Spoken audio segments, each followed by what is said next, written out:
ಹುಕ್ಕೇರಿ ತಾಲೂಕಿನ 22 ಹಾಗೂ ಚಿಕ್ಕೋಡಿ ತಾಲೂಕಿನ 11 ಕೆರೆಗಳಿಗೆ ಸಂಕೇಶ್ವರ ಹಿರಣ್ಯಕೇಶಿ ನದಿ ದಡದಲ್ಲಿರುವ ಪಂಪ್ ಹೌಸ್ನಿಂದ ಪ್ರಸ್ತುತ ವರ್ಷದ ನೀರು ತುಂಬಿಸುವ ಕಾರ್ಯಕ್ರಮಕ್ಕೆ ಶಾಸಕ ನಿಖಿಲ್ ಕತ್ತಿ ಚಾಲನೆ ನೀಡಿದರು. ನಂತರ ಶಾಸಕ ನಿಖಿಲ್ ಕತ್ತಿ ಅವರು ಮಾತನಾಡಿ, ರಾಜ್ಯ ಸರ್ಕಾರದಿಂದ ಹುಕ್ಕೇರಿ ತಾಲೂಕಾ ಗ್ರಾಮೀಣ ವಿದ್ಯುತ್ ಸಹಕಾರಿ ಸಂಘಕ್ಕೆ ಕಳೆದ 4 ವರ್ಷದಿಂದ 20 ಕೋಟಿ ರೂಪಾಯಿ ಬಾಕಿ ಇದ್ದರೂ ಸಹಿತ ರೈತರ ಹಿತದೃಷ್ಟಿಯಿಂದ ಕೆರೆಗಳಿಗೆ ನೀರು ಒದಗಿಸುವ ಕಾರ್ಯಕ್ರಮಕ್ಕೆ ಚಾಲನೆ ನೀಡಲಾಗಿದೆ ಎಂದರು. ಎಲ್ಲರಿಗೂ ನಮಸ್ಕಾರ.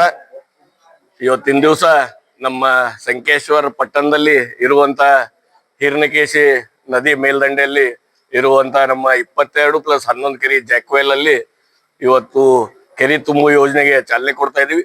ಅದಕ್ಕೆ ನನ್ನ ಜೊತೆ ನಮ್ಮ ಇಡೀ ಹುಕ್ಕೇರಿ ತಾಲೂಕಿನ ಎಲ್ಲ ಸಮಸ್ತ ಗ್ರಾಮಾಂತರ ಹಾಗೂ ನಮ್ಮ ಹುಕ್ಕೇರಿ ಸಂಕೇಶ್ವರ ಪಟ್ಟಣದ ಎಲ್ಲ ಹಿರಿಯರು ಕೂಡಿ ಇವತ್ತು ಈ ಕಾರ್ಯಕ್ರಮಕ್ಕೆ ಚಾಲನೆ ಕೊಡ್ತಾ ಇದೀವಿ. ನಿಮ್ಗೆಲ್ಲ ಗೊತ್ತದಂಗೆ ಕಳೆದ 1 ವಾರ 15 ದಿವಸದಿಂದ ಕರೆಂಟ್ ಬಿಲ್ ಪೂರ್ತಿ ಆಗಿಲ್ಲ ಅಂತ ಹೇಳಿ ತಾವು ಎಲ್ಲ ಮೀಡಿಯಾದಲ್ಲಿ ತೋರಿಸ್ತಾ ಇದ್ರಿ.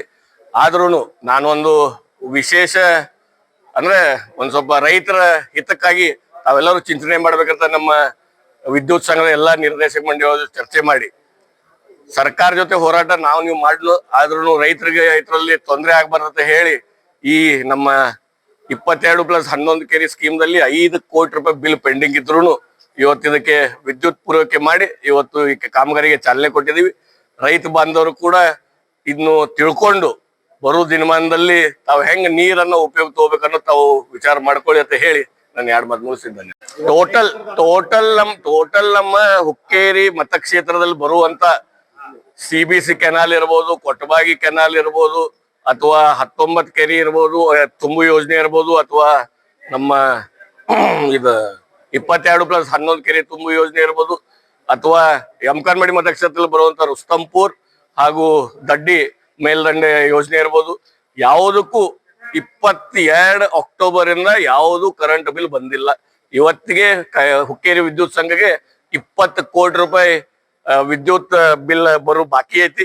ಅದಕ್ಕೆ ನಾವು ಸರ್ಕಾರಕ್ಕೆ ಒತ್ತಡ ಹಾಕಿದೀವಿ. ನಾನು ತಮ್ಮ ಮಾಧ್ಯಮ ಮುಖಾಂತರ ನಮ್ಮ ರೈತ ಬಾಂಧವರು ಕೂಡ ವಿನಂತಿ ಮಾಡ್ತೀನಿ, ಸರ್ಕಾರಕ್ಕೆ ತಾವು ಒತ್ತಡ ಹಾಕಿ ಈ ಚಾಲನೆಯನ್ನ ನೀವು ಕಂಟಿನ್ಯೂಸ್ ಆಗಿ ಇಡಬೇಕಂದ್ರೆ ವಿದ್ಯುತ್ ಸಂಘದ ಬಿಲ್ ಅನ್ನ ಪಾವತಿ ಸರ್ಕಾರ ಮಾಡಲೇಬೇಕಾಗತ್ತೆ ಅಂತ ಹೇಳಕ್ಕೆ. ಈ ವೇಳೆ ಮುಖಂಡರಾದ ಶಿವಾನಂದ್ ಮುಡ್ಸಿ, ಸತ್ಯಪ್ಪ ನಾಯಕ್, ಪುರಸಭೆ ಮುಖ್ಯಾಧಿಕಾರಿ ಪ್ರಕಾಶ್ ಮಠದ್, ಗುತ್ತಿಗೆದಾರ ಬಸವರಾಜ್ ಗಂಗನ್ನವರ್, ನೀರಾವರಿ ಇಲಾಖೆ ಅಧಿಕಾರಿಗಳು ಉಪಸ್ಥಿತರಿದ್ದರು. Sachin Kamble, KMM news, Hukkeri.